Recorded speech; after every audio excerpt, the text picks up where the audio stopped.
What's going on, ladies and gents? Welcome back to another solo leveling Arise video. Folks, we have ourselves a brand new developer node, and this is probably the only one we're going to get, to be quite honest with you, because right now they're probably setting up for SLC, and we're probably not going to see anything else but this. So get ready for a lot of things to come your way, including a brand new character, brand new mode, brand new shadows, and more. And plus, a code will be added to the end, so stick around for the other video. But guys, don't forget to like, subscribe, hit those notifications. Plus, before we start with this, I want to remind everyone as well, too, we are going to be having a brand new stream today with Resident Evil 9, so come join me. It is on my channel. Just search my channel up, you should see it. I'll put a link to it as well in the description. Go check it out. Plus, many of you have been asking what's going on with the content creator program, Payne. Why is it late?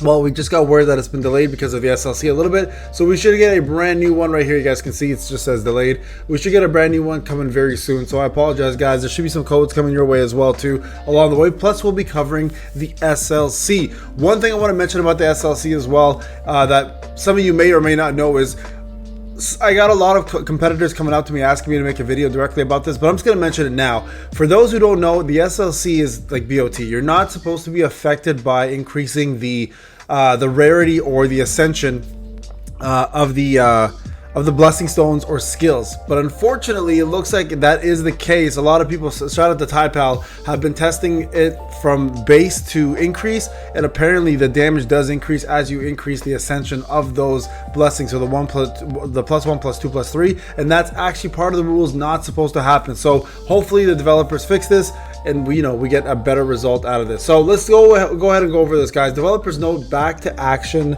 essence. That's what it's called. Okay, you guys can see here we have a picture of the Blade Guild. So we're going to talk a little bit about this and why they're here. So the new event's going to be coming out called Spring Bloom. So in the previous roadmap, we announced that Sugimoto would be joining the gate raids. He actually does look really badass, not going to lie. For the updates seasonal event, we prepared an intriguing story centered around the Blade Guild, where Sugimoto is a member of. Before we dive into the details, here's a quick sneak peek at the story unfolding soon. So the Blade Guild heads into a dungeon, investigate a mysterious rumor about a gate where the undying flower that grants wishes blooms, where they face a suspicious old man called Mr. Hune, who's obsessed with lost ideals and absolute power.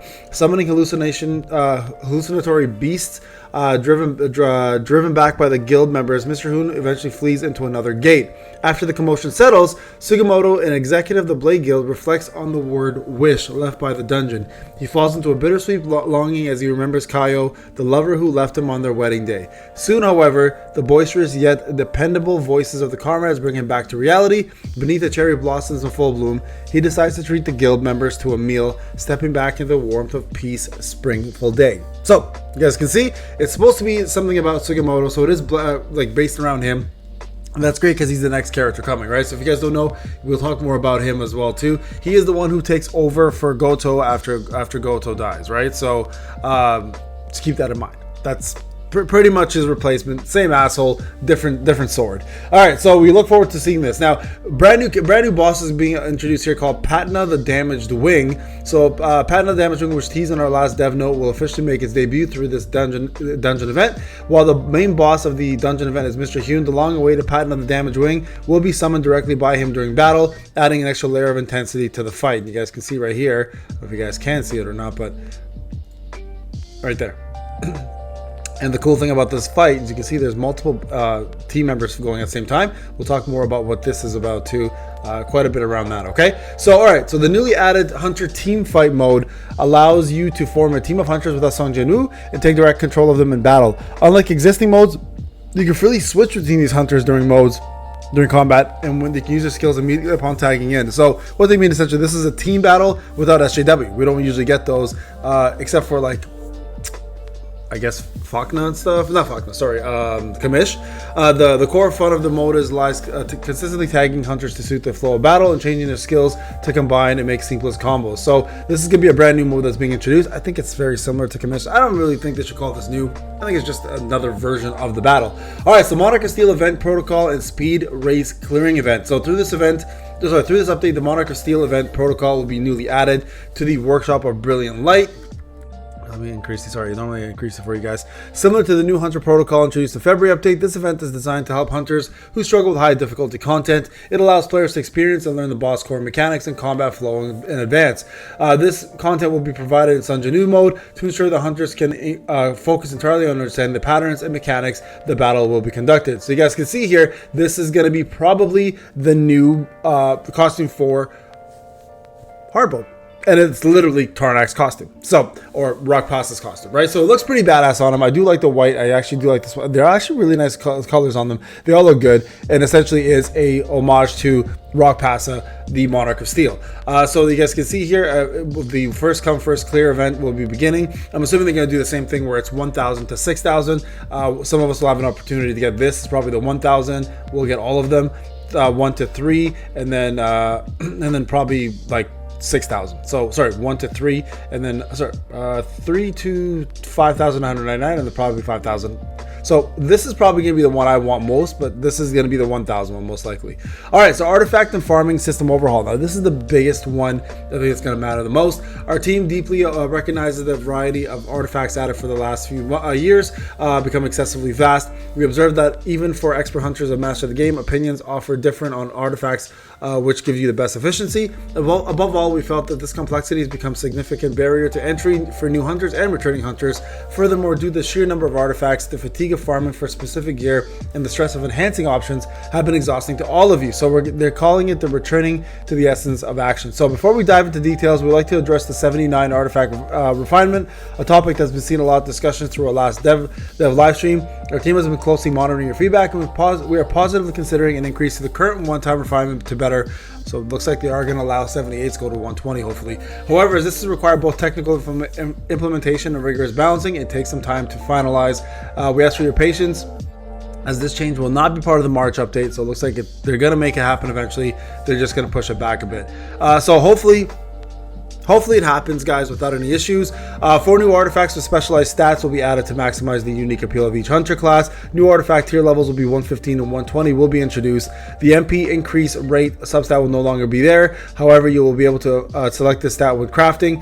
The differential scaling of substats during creation enhancement has been removed as well to make it consistent across the board, ensuring consistent values. While stat variation during enhancement can't be fully fixed, we are significantly narrowing the range of to reduce uncertainty and minimize RNG stress. And the existing instance dungeons and encores will be integrated into a unified mode called Unstable Dungeon.